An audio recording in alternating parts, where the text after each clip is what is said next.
నమస్తే, welcome to special focus.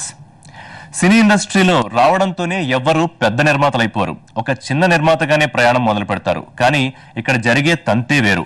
ఇండస్ట్రీలో cinema జరిగే కొద్దీ చాలా మంది నిర్మాతలు బయటికి చెప్పుకోలేక కుమిలిపోతే, ఇంకొందరైతే తమ ఆవేదనను, ఆక్రోశాన్ని బయట పెట్టుకున్నారు కూడా. తీసే సినిమాలు బ్లాక్ బస్టర్లు అవుతాయని మొదట్లో గొప్పగా చెప్పుకుంటే చివరికవి రిలీజ్ అయిన సంగతి కూడా తెలియని పరిస్థితి.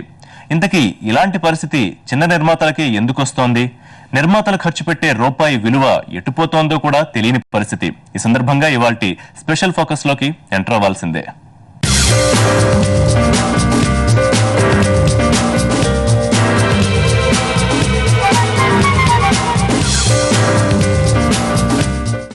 చిన్న నిర్మాతలు తీసే సినిమాలకు ఎన్నెన్నో అడ్డంకులు అంటారు. ప్రత్యేకించి థియేటర్లు దొరకడం లేదు సరే, కానీ థియేటర్లు ఇచ్చినా వాటిలో కొన్ని ఆడే పరిస్థితి ఉందా? అలాంటప్పుడు థియేటర్లు దొరకడం లేదు అన్న నెపం ఎంతవరకు కరెక్టు?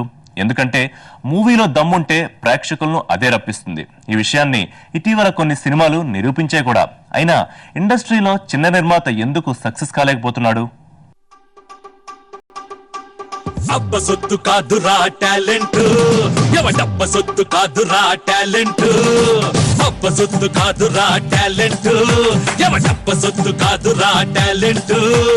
మణిరత్నం శంకర్లు ఏమన్నా పుడింగుల, వినాయకులు వంశీలు పైనుంచే ఊడారా. రాఘవేంద్ర రావేమన్నా పాలు పళ్ళు బొడ్డు తప్ప గొప్ప సినిమా తీశాడా.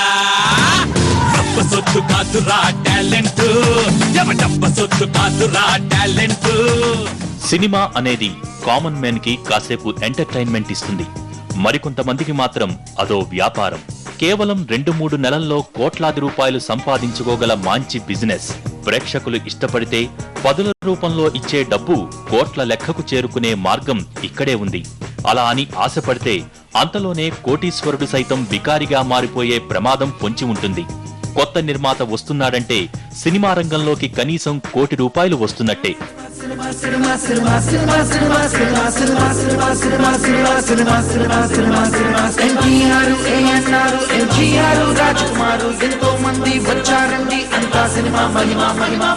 ఆ రూపాయలు ఏ రూపంలో ఎవరికి చేరతాయన్నది పక్కన పెడితే 2 నెలల నుంచి 2 ఏళ్ల పాటు నిర్మాత అడిగిన వారందరికీ డబ్బులిచ్చుకుంటూ పోతే ఆఖరికి వచ్చే ఫైనల్ ప్రొడక్ట్ సినిమా.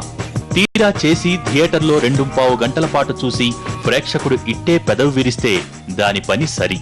అయినా కూడా దశాబ్దాల కాలంగా ఎన్నో ఒడిదుడుకులు ఎదుర్కొంటూనే ఈ సినిమా నిర్మాణ మహాయాగాన్ని ఎవరో ఒకరు అందిపుచ్చుకుని కొనసాగిస్తున్నారు.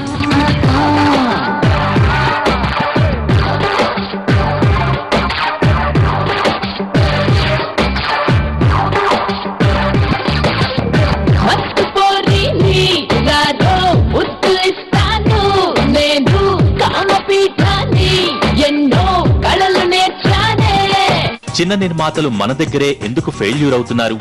ఈ విషయంలో సౌత్ లో మరో పెద్ద ఇండస్ట్రీ కోలీవుడ్ నుంచి మనం నేర్చుకోవాల్సింది ఎంతో ఉంది. అక్కడ చిన్న నిర్మాతలకు సమస్యలు లేవని కాదు గాని కోలీవుడ్ నిర్మాతలు అందరూ కథను నమ్ముకుంటారు. పైగా తీసేది కూడా లోకల్ గానే. ఈ మధ్య కాలంలో తమిళంలో విడుదలైన చాలా సినిమాలు చిన్న కథలతో పెద్ద హిట్లు సాధించాయి. వీటిలో సమాజానికి, సహజత్వానికి దగ్గరగా ఉన్న సినిమాలే ఎక్కువ.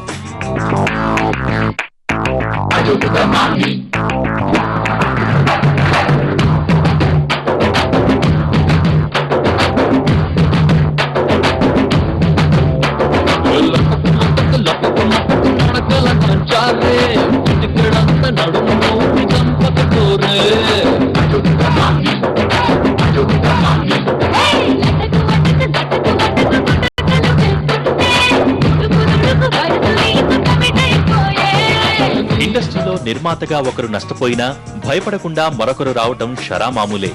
ఇండస్ట్రీలో జరిగే విషయాలు తెలియక ఇంకొకరు ఈ రంగంలోకి వస్తూనే ఉంటారు. జేబులు ఖాళీ చేసుకుని వెళ్తూనే ఉంటారు. ఏ కొద్ది మందో మాత్రం లాభం చేసుకుంటారు. జూదశాలల్లో జూదాలాడేవారు మారుతుంటారు. ఏ కొద్ది మందో డబ్బులు ఆర్జించి వెనక్కు వెళ్తుంటారు. ఆడించేవారు మాత్రం అక్కడే ఉంటారు. డబ్బులు చేసుకుంటూనే ఉంటారు. సినిమా రంగంలో కూడా అంతే. నిర్మాతలు మారుతుంటారు, కానీ కొందరు మాత్రం ఈ ఆటను చక్కగా ఆడిస్తారు.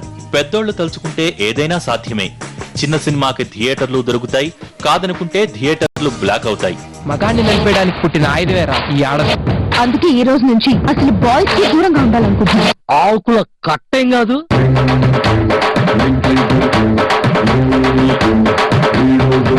బాయ్ ఫ్రెండ్ అనేవాడు దేవుడిచ్చిన ATM కార్డు. మా ఫ్రెండ్స్ అందరూ ఎవరి బాయ్ ఫ్రెండ్స్ ని వాళ్ళే చూసుకుంటారు. నేను ఇంకా లక్ష్యంగానే పెట్టింది. ఇదీగాక చెన్నై నుంచి ఇండస్ట్రీ హైదరాబాద్ కు మారగానే దూరదృష్టితో సినిమాకు కావాల్సిన ఇన్ఫ్రాస్ట్రక్చర్ ను తమ చేతుల్లో ఉంచుకున్న వారు మాత్రం బాగానే ఉన్నారు. స్టూడియోలు, ల్యాబ్లు, ఎక్విప్మెంట్, థియేటర్స్, ఇతరత్రా వ్యవహారాలు, ఆఖరికి ఫైనాన్స్ కూడా చేసుకుంటూ ఏటేటా అన్నింటి రేట్లు పెంచుకుంటూ బాగానే ఉన్నారు. ఎటొచ్చి సినిమా నిర్మాణంలో అనుభవం లేకుండా అడుగుపెట్టిన వారే ఎందరో చేతులు కాల్చుకుంటున్నారు.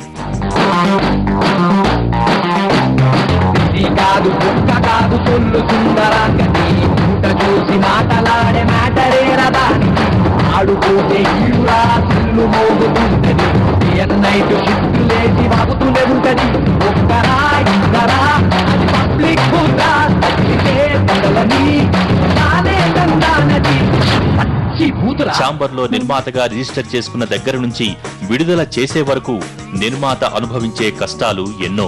ఇన్ని బాధలు ఉన్నా ఇందులోనే జాక్పాట్ కొట్టే అవకాశం కూడా ఉండడంతో ఎందరో ఈ రొంపిలో దిగి కుదేలైపోతున్నారు. కోట్లు పెట్టి సినిమాలు తీసి కట్టలు కట్టలు రేళ్లపాలు చేసుకుని ఆఖరికి ప్రొడ్యూసర్ కౌన్సిల్ దగ్గర పింఛను కోసం, పిల్లల పెళ్లిళ్ల కోసం దేవురించే పరిస్థితికి చేరుకున్న వారు ఎందరో. నా వల్ల కాదండి. ప్రేమ పాట డబ్బులాట ఒక్కటేరా, ఓడిపోయే ఆట ఇది ఆడుకురా. 2-3 లక్షలు బ్యాంకులో వేసుకుంటే నెలకు 2000 పింఛను లభించే అవకాశం ఉండగా కోట్లు ఖర్చు పెట్టి అనా కానీ సినిమా తీసి అగచాట్ల పాలై ఆఖరికి అప్పులు మిగుల్చుకుని పింఛను కోసం దేవురించే వారిని చూస్తే జాలిపడటం తప్ప మరేమీ చేయలేని పరిస్థితి. సినిమా హిట్ అయితే కోట్లు రాబట్టుకున్న నిర్మాతలను చూసి అబ్బా అని అనుకోవటం వరకు బాగానే ఉంటుంది. కానీ ఇటీవల అసలు సినిమా నిర్మాణం ఎంత కష్టసాధ్యమైపోయిందో, కాసులమయమైపోయిందో తెలుసుకుంటే ఎవరికైనా ఆశ్చర్యం వేస్తుంది.